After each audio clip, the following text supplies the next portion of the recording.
اس آدمی نے بکرے کی جگہ پر بقرعید کے دن خود اپنی قربانی پیش کر دی اور اپنا اس نے گلا کاٹ دیا۔ یہ نیوز بہت تیزی کے ساتھ وائرل ہو رہی ہے۔ کسی گاؤں کی یہ نیوز ہے کہ ایک شخص نے اپنے آپ کو قتل کرنے کا فیصلہ کیا اور اپنا گلا کاٹ دیا بقرعید کے دن قربانی پیش کرنے کے لیے، اور اس نے کہا کہ ہم بقرعید میں قربانی پیش کریں گے، نہ کسی دمبے کی نہ کسی جانور کی، بلکہ خود اپنا گلا کاٹ کے اس نے بقرعید کے دن قربانی پیش کر دی۔ اور بقرعید کے دن یہ عیدگاہ جاتا ہے، عید کی نماز پڑھتا ہے، لوگوں سے ملاقات کرتا ہے، اور ملاقات کر کے گھر آیا، اپنے کمرے میں جا کر اس نے اپنی گردن کاٹ دی۔ اور جب لوگ وہاں پر پہنچے، لوگوں نے دیکھا تو وہاں پر ایک لیٹر ملا جو اس نے خود لکھا تھا، اور اس لیٹر میں اس نے لکھا کہ بھائی میں نے اللہ کے راستے میں نے خود کو قتل کیا ہے، اللہ کے لیے میں نے قربانی پیش کی ہے، اور جس کھوٹے کے ساتھ ہمارے گھر میں جانور بندھتا ہے اسی جگہ پر ہماری قبر بنا کے ہمیں دفن کر دینا، اور سارے لوگ ہماری یہاں شریک ہونا، ہماری مٹی میں شریک ہونا، ہمارے جنازے میں شریک ہونا۔ تو یہ اس کا عمل ٹھیک ہے یا غلط ہے، انشاءاللہ اس پر تبصرہ میں بعد میں کروں گا۔ سب سے پہلے آپ یہ نیوز 24 کی یہ نیوز دیکھ لیجئے۔ گھٹنا دیوریا ضلع کے ادھوپور گاؤں کی ہے۔ 60 سال کے عیش محمد نے بقرعید کے صبح مسجد میں نماز ادا کی، لوگوں سے ملے اور پھر سیدھے پہنچے اپنے گھر کے باہر بنی جھوپڑی میں۔ کچھ ہی دیر بعد وہاں سے دردناک کراہو کی آواز آنے لگی۔ عیش محمد نے اپنے ہی ہاتھوں سے اپنا گلا ریت لیا تھا۔ قریب 1 گھنٹے تک تڑپتے رہے۔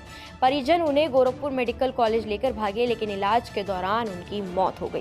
مرنے سے پہلے انہوں نے ایک لیٹر چھوڑا، اس میں لکھا، پردھان مہودیہ، پرشاسن مہودیہ، تینوں دربار کی مدد۔ انسان بکرے کو اپنے بیٹے کی طرح پال پوس کر قربانی کرتا ہے، وہ بھی جیو ہے، قربانی کرنی چاہیے۔ میں خود اپنی قربانی اللہ کے رسول کے نام سے کر رہا ہوں۔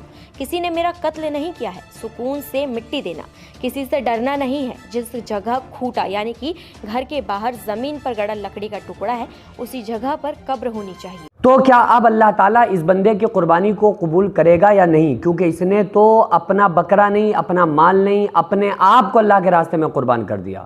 دیکھو، جو قربانی کی شروعات ہوئی ہے وہ بھی اسی طرح کا کچھ ماحول تھا کہ ابراہیم علیہ السلام سے اللہ تعالیٰ نے کہا کہ اپنے بیٹے اسماعیل کی قربانی کرو، لیکن وہ اللہ کے نبی حضرت ابراہیم کا اور حضرت اسماعیل کا امتحان تھا کہ دیکھیں کیا کریں گے۔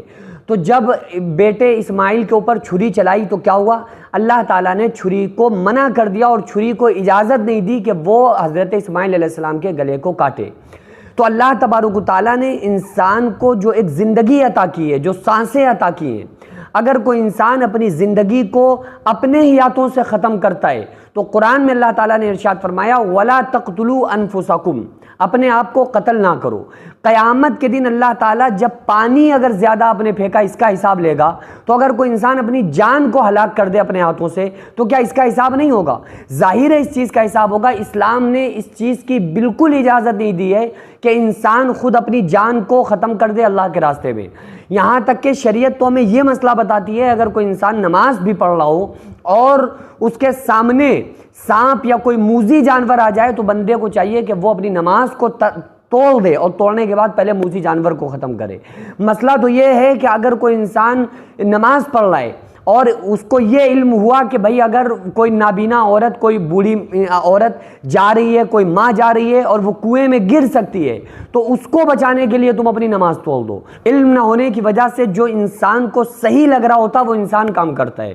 تو یاد رکھو، یہ قربانی نہیں ہے، اپنی آپ پر ایک ظلم ہے، اپنی جان پر ظلم ہے، اور اللہ تبارک و تعالیٰ ایسے بندے کو جو اپنے آپ پہ ظلم کرے، اس کو بجائے ثواب کے، اگر انسان ثواب کی امید رکھ رہا ہے تو ثواب تو نہیں بلکہ بڑی خطرناک اس کی سزائیں ہیں۔ تو بس ہم یہی دعا کر سکتے ہیں کہ اگر ان سے کم علمی اور جہالت کی وجہ سے اتنا سنگین جرم ہوا ہے تو بس اللہ تعالیٰ ان کو معاف کر دے، ورنہ اللہ تبارک و تعالیٰ ایسے گناہوں کو جلدی معاف نہیں کرتا ہے، کیونکہ زندگی انسان کے اوپر ایک قرض ہے جو اللہ تعالیٰ جس کے بارے میں قیامت کے دن پوچھے گا، حساب لے گا۔ ناظرین، آج ہم ایک گاؤں میں سروے کرنے گئے، وہاں کے حالات دیکھ کر دل کانپ گیا۔ 3 ایسے گھر دیکھے جو گھر کم اور کھنڈر زیادہ لگتے تھے۔ ان کے گھروں میں چھتیں نہیں ہیں، صرف ایک ترپال بندھا ہوا ہے۔ جب برسات آتی ہے تو ان کے کمرے ندی بن جاتے ہیں، اور جب آندھی چلتی ہے تو چھتیں اڑ جاتی ہیں۔ اور سب سے زیادہ تکلیف دہ بات یہ ہے کہ ان گھروں میں رہنے والے چھوٹے چھوٹے بچے جو کہ یتیم ہیں، عورتیں جو کہ بیوہ ہیں۔ یہ صرف 3 گھر ہیں لیکن تینوں کے پیچھے 3 کہانیاں ہیں. بھوک ہے, بے بسی ہے اور خاموشی میں چھپی آہیں ہیں. آپ کی تھوڑی سی مدد ان کو ایک پکی چھت دے سکتی ہے.